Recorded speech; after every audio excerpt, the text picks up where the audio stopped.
திமுக காங்கிரசின் வெறுப்பு அரசியலுக்கு மகளிர் இடஒதுக்கீடு மசோதா இரையானதாக பிரதமர் மோடி சாடியுள்ளார். அதே நேரத்தில் மகளிர் இடஒதுக்கீடு மசோதா என்ற பெயருக்கு பின்னால் பாஜக அரசு தொகுதி மறுவரையறையை ஒளித்து வைத்திருந்ததாக ராகுல் காந்தி விமர்சித்துள்ளார்.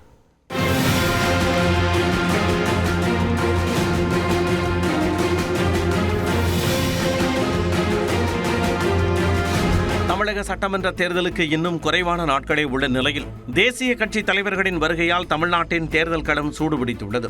கோவை கொடிசியா மைதானத்தில் நடைபெற்ற தேர்தல் பரப்புரை கூட்டத்தில் கலந்து கொண்ட பிரதமர் மோடி கோவை, திருப்பூர், நீலகிரி மாவட்டங்களைச் சேர்ந்த பாஜக மற்றும் கூட்டணி கட்சி வேட்பாளர்களை ஆதரித்து வாக்கு சேகரித்தார். அப்போது பேசிய அவர், திமுக, காங்கிரஸ் மற்றும் அதன் கூட்டணி கட்சிகள் கீழ்த்தரமான அரசியலுக்கு மகளிர் இடஒதுக்கீடு மசோதாவை இரையாக்கினார்கள் என விமர்சித்தார். Tamil Nadu was going to get so many more seats, but clearly DMK did not want to this happen. Anyhow, the DMK's actions are now very, very clearly exposed by wearing black clothes. DMK cannot cover up the wrong intentions. தமிழ்நாட்டில் பெண்கள் மற்றும் குழந்தைகளுக்கு பாதுகாப்பில்லை என குற்றம் சாட்டினார். आज तमिलनाडु में महिलाएं और यहां तक कि छोटी बच्चियां भी क्रिमिनल से सुरक्षित नहीं है. DMK harms women in Tamil Nadu. They do not stand with women in parliament either. लेकिन अब डीएमके की इस नारी विरोधी सोच को जवाब जरूर मिलेगा. காங்கிரஸ் மற்றும் கூட்டணி கட்சி வேட்பாளர்களை ஆதரித்து திருவள்ளூர் மாவட்டம் பொன்னேரி பரப்புரை கூட்டத்தில் பேசிய ராகுல் காந்தி தமிழ்நாட்டை டெல்லியில் இருந்து ஆள்வதற்கு பாஜக முயற்சிப்பதாக விமர்சித்தார்.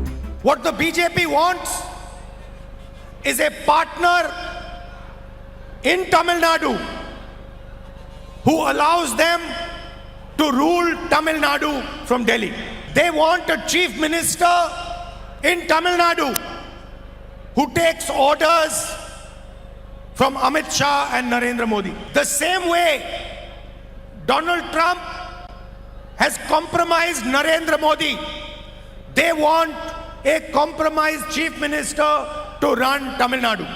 அதனைத் தொடர்ந்து சோளிங்கரில் நடைபெற்ற பரப்புரை கூட்டத்தில் பேசிய ராகுல் காந்தி தென்னிந்தியா மற்றும் வடகிழக்கு மாநிலங்களை பாஜக பலவீனமாக்க பார்க்கிறது என தெரிவித்தார். They wanted to change the electoral map of India. They wanted to weaken the South Indian states, weaken the northeastern states, and weaken smaller states. You have already seen the Prime Minister attacking our constitution. Ponneri, Sholinghur பகுதிகளை தொடர்ந்து திருச்சி, துறையூரில் பரப்புரை செய்த ராகுல் காந்தி தமிழக முதல்வர் மு.க. ஸ்டாலினை மிரட்டவோ பணிய வைக்கவோ முடியாது என பாஜகவுக்கு நன்றாக தெரியும் என்றார். ஒரு நிமிட செய்திகளை பார்க்கலாம். சட்டப்பேரவைத் தேர்தல் நெருங்கும் சூழலில் தமிழ்நாடு முழுவதும் வேட்பாளர்கள் தீவிர பரப்புரையில் ஈடுபட்டு வருகின்றனர். அந்த வகையில் வாசுதேவநல்லூர் திமுக வேட்பாளர் ராஜா கிராமிய கலைஞர்களுடன் வீடுவீடாக சென்று வாக்கு சேகரித்தார். ஒட்டகத்துடன் வாக்கு திரட்டியது கவனத்தை ஈர்த்தது. விராலிமலை அதிமுக வேட்பாளரும் முன்னாள் அமைச்சருமான விஜயபாஸ்கர் கிரிக்கெட் விளையாடி ஆதரவு திரட்டினார். அதேபோல கிரிக்கெட் விளையாடி கவனம் ஈர்த்த காஞ்சிபுரம் திமுக வேட்பாளர் நித்யா சுகுமார் டீ கடையில் வடை சுட்டுக் கொடுத்து அசத்தினார். மன்னார்குடி அமமுக வேட்பாளர் காமராஜ் டீ போட்டுக் கொடுத்து ஆதரவு திரட்டினார். விருதுநகரில் தாவேக வேட்பாளர் செல்வம் தோசை சுட்டுக் கொடுத்து வாக்கு சேகரித்தார்.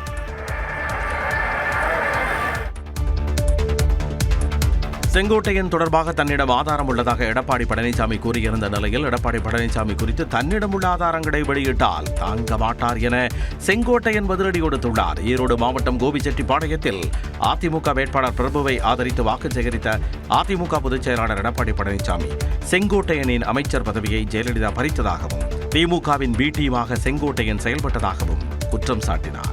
அசிங்கமா போய் ரோட்ல நடக்க முடியாது, அத்தனை ஆதாரத்தை வச்சிருக்கிறேன். சும்மா நினச்சிட்டு இருக்க. நான் முதலமைச்சர் இருக்கும்போது நீ போட்ட ஆட்டமெல்லாம் எங்களுக்கு தெரியும், எல்லா ஆட்டமும் தெரியும் தேம்பா. நீ யாரெல்லாம் எப்பப்ப கேஸ் இருந்தது எல்லாம் நான் முதலமைச்சர் இருக்கும்போதே எடுத்து வச்சுட்டேன்.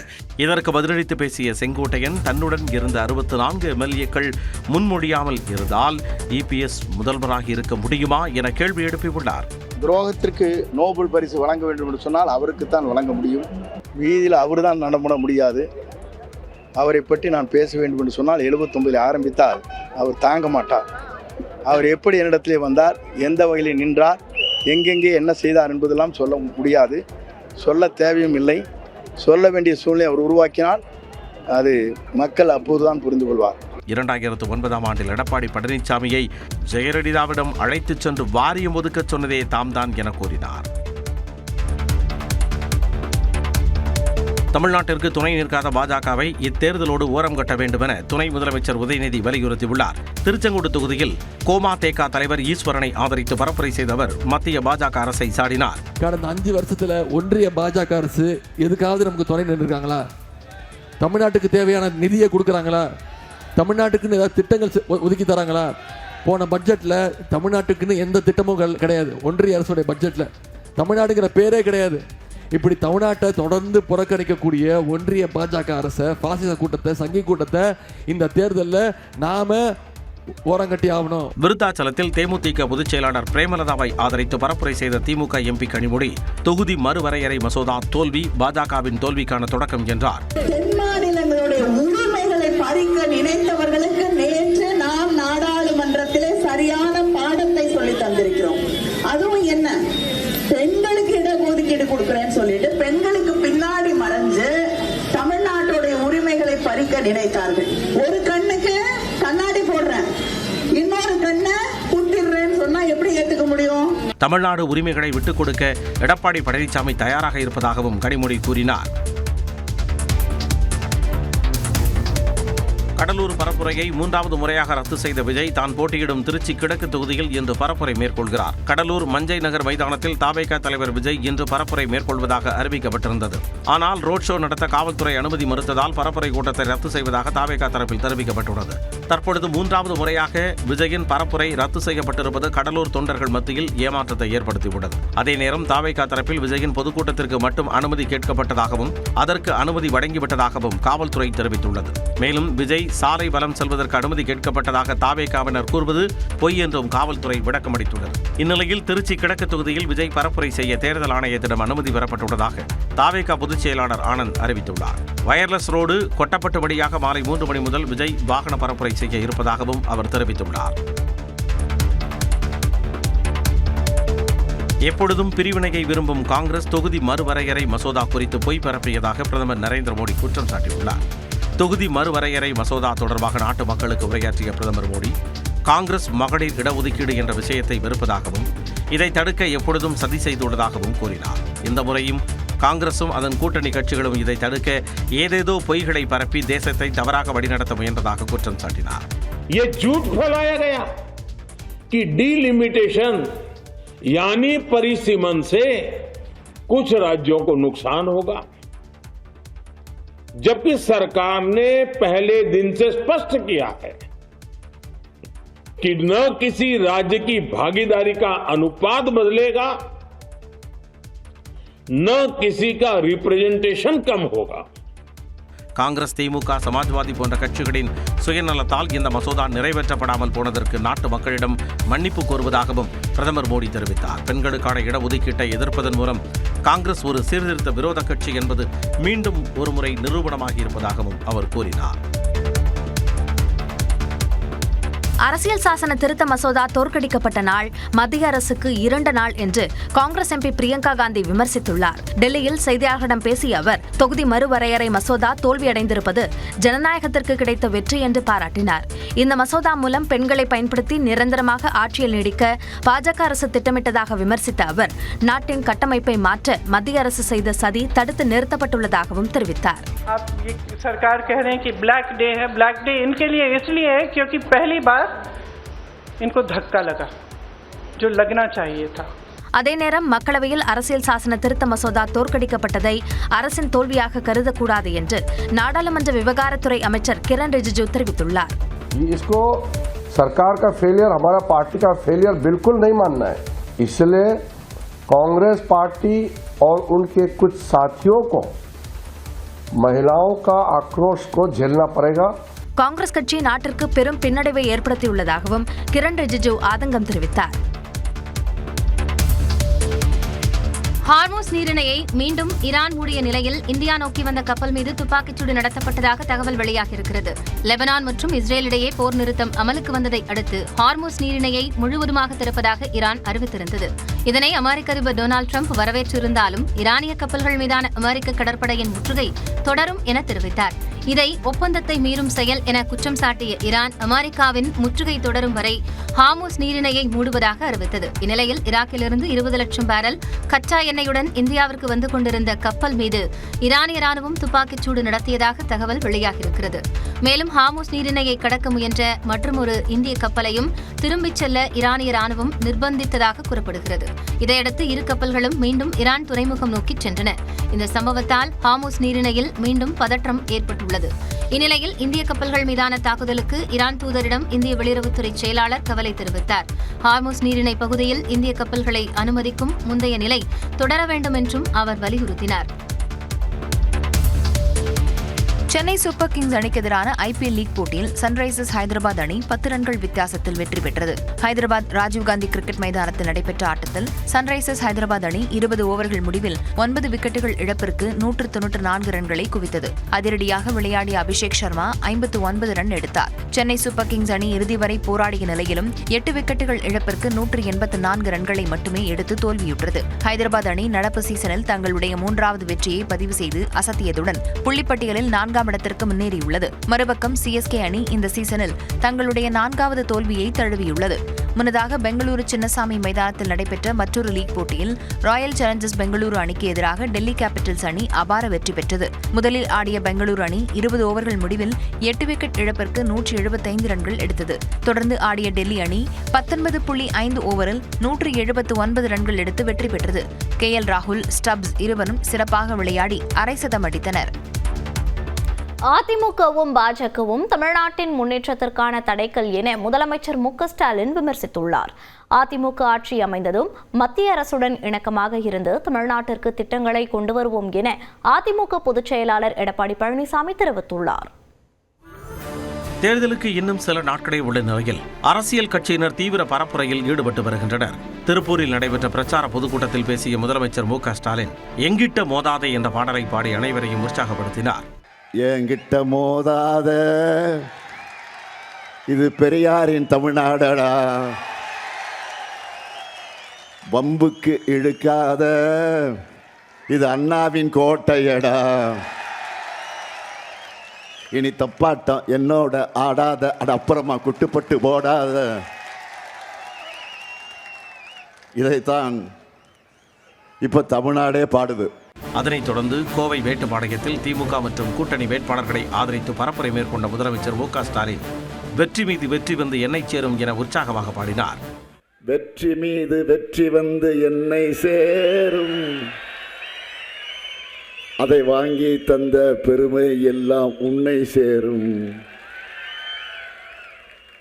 வெற்றி மீது வெற்றி வந்து என்னை சேரும், அதை வாங்கி தந்த பெருமை எல்லாம் தமிழ்நாட்டு மக்களான உங்களையே சேரும்.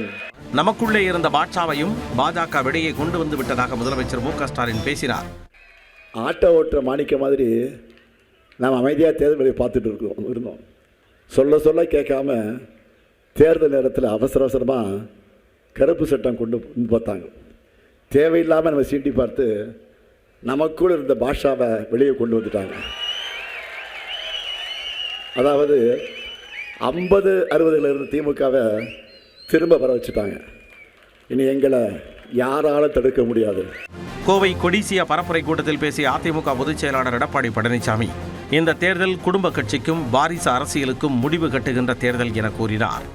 தமிழகத்தை சுருண்டி பிழைத்துக் கொண்டிருக்கின்ற ஒரு குடும்பத்திற்கும் தமிழ்நாட்டுக்கும் நடக்கின்ற தேர்தல்.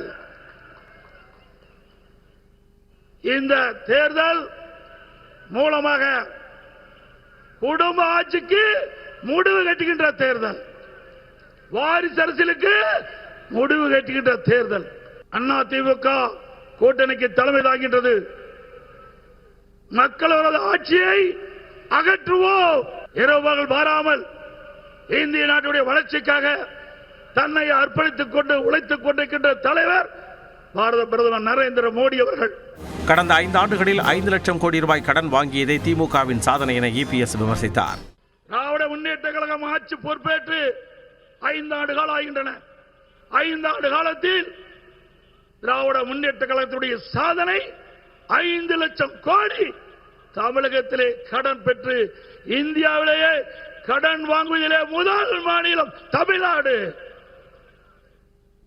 அந்த சாதனை தான் இன்றைய முதலமைச்சர் படைத்திருக்கின்றார்.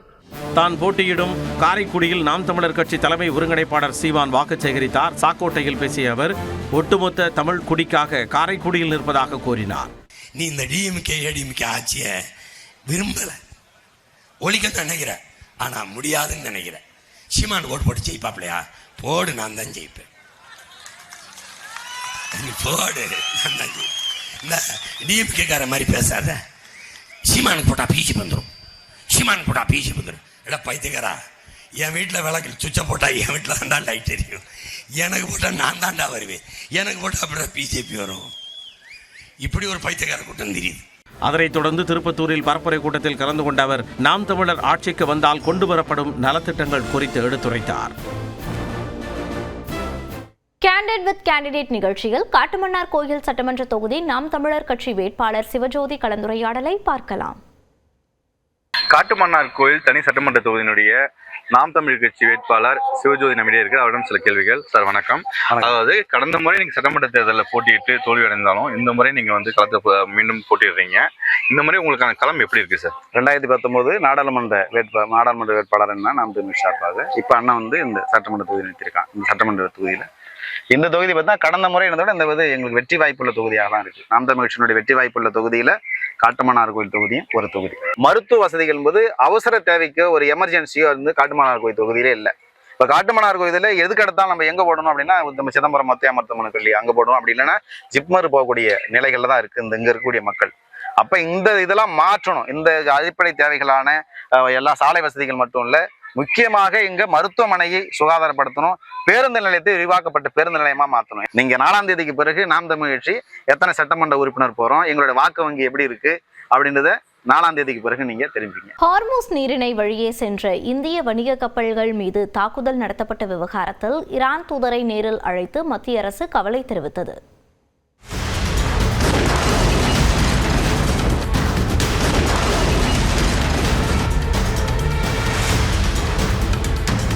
ஈரான் மீது அமெரிக்காவும் இஸ்ரேலும் ஒன்றிணைந்து பிப்ரவரி 28ஆம் தேதியில் இருந்து தாக்குதல் நடத்தியதை அடுத்து பதிலுக்கு ஈரானும் உரிய பதிலடி கொடுத்தது. மேலும் உலகளாவிய எண்ணெய் வர்த்தகத்தில் முக்கிய பங்களிக்கும் ஹோர்முஸ் நீரிணையையும் ஈரான் மூடியது.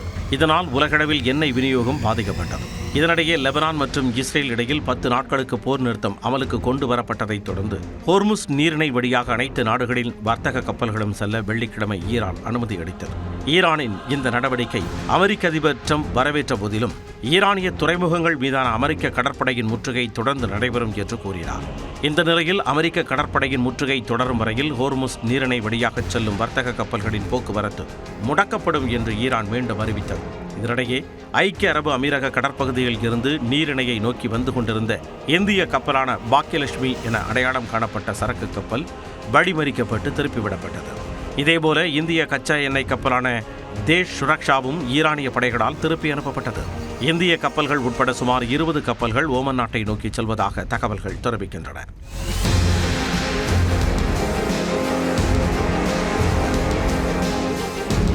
இதனிடையே ஈராக்கில் இருந்து 20 லட்சம் பேரல் எண்ணெயுடன் ஹோர்முஸ் நீரிணை வழித்தடத்தில் தாயகம் திரும்பிக் கொண்டிருந்த 2 இந்திய சரக்கு கப்பல்களை குறிவைத்து ஈரானிய புரட்சிகர காவல்படை தாக்குதல் நடத்தியிருப்பதாக கப்பல் போக்குவரத்தை கண்காணிக்கும் முகமை ஒன்று உறுதிப்படுத்தியது.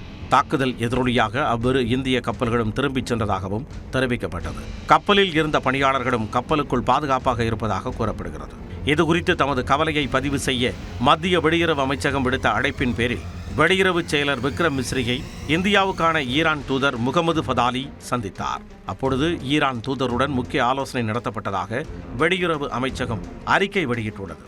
இந்த சந்திப்பின் போது ஹோர்முஸ் நீரிணையில் இரு இந்திய கப்பல்கள் மீது தாக்குதல் நடத்தப்பட்ட சம்பவம் குறித்து ஈரானிடம் இந்தியா கவலையை வெளிப்படுத்தியதாகவும், கப்பல்களில் செல்லும் வணிகர்கள் மற்றும் மாலுமிகள், பயணிகள் ஆகியோரின் பாதுகாப்புக்கு இந்தியா அளிக்கும் முக்கியத்துவம் பற்றியும் ஈரான் தூதரிடம் வலியுறுத்தப்பட்டதாக தெரிவிக்கப்பட்டுள்ளது. இதனுடன் ஈரான் தரப்பில் இருந்து ஏற்கனவே கடந்த காலங்களில் இந்தியாவுக்கு செல்லும் கப்பல்களின் பாதுகாப்பான பயணம் உறுதி செய்யப்பட்டதையும் வெளியுறவு செயலர் நினைவு கூர்ந்ததாக அறிக்கை கூறுகிறது. திமுக மீண்டும் ஆட்சிக்கு வந்தவுடன் ராமநாதபுரம் மாவட்டம் முழுவதும் குடிநீர் பிரச்சினை தீர்க்கப்படும் என முதுகுளத்தூர் தொகுதி திமுக வேட்பாளர் ராஜகண்ணப்பன் தெரிவித்துள்ளார். கள்ள நிலவரம் 40,000 ஓட்டுக்கு மேலே ஜெயிப்போம். போன தவணை 20,000 ஓட்டுக்கு மேலே ஜெயித்தோம். இப்போ 40,000 ஓட்டுக்கு மேலே ஜெயிப்போம். நான் போட்டி எனக்கு பெருசாக ஒன்றும் இல்லை. அந்த எதிர்கட்சி வேட்பாளர்கள்லாம் ஒன்றும் களத்திலே காணோம். குடிநீர் தேவை தான். முதல்ல 75 ஆண்டுகள் சுதந்திரம் அடைந்தது. சுதந்திரம் அடைந்து குடிநீர் நீரே வரல. எப்படியோ ஓட்டியிருக்காங்க. ஆனால் நம்ம பெர்மனண்டாக குடிநீர் கொடுக்குறோம். நம்முடைய தளபதி அவரிடத்துல சொல்லி 2,819 கோடி ரூபாய் 70 லட்சத்துக்கு ஒரு பெரிய ஸ்கீம் போட்டு குடிநீர் கொண்டு வரோம். எங்கேருந்து கரூர்லேருந்து நஞ்சப்பூர்லேருந்து இடம் தனிப்பட்ட இடம் வாங்கி எக்ஸ்க்ளூசிவ் ஃபார் ராம்நாத் டிஸ்ட்ரிக்ட் போட்டு நம்ம தண்ணி கொண்டு வந்து கொடுக்குறோம். இப்போ எல்லாம் தண்ணி பாஞ்சிக்கிட்டு இருக்குது. முதலுத்தூர் தொகுதியில் பாஞ்சிக்கிட்டு இருக்குது. முதலுத்தூர் ஏரியாவில் பாயுது. நீ அடுத்து காயல் சாயல்குடி, அடுத்து கடலாடி, முதல்ல இந்த சிக்கல் இந்த பகுதியெல்லாம் பாயும். எலெக்ஷன் மேலே குடிநீர் பிரச்சனை தான் மெயின் பிரச்சனை. மற்றபடி சாலை வசதி எல்லாமே போட்டிருக்கோம். 1,250 கோடி ரூபாய்க்கு மேலே செலவழிச்சிருக்காரு இந்த ஒரு தொகுதியில். அதனால் ஒன்றும் பிரச்சனை இல்லை. திராவிட முன்னேற்ற கழகம் வெல்வதில் எந்த விதமான கஷ்டமும் இல்லை.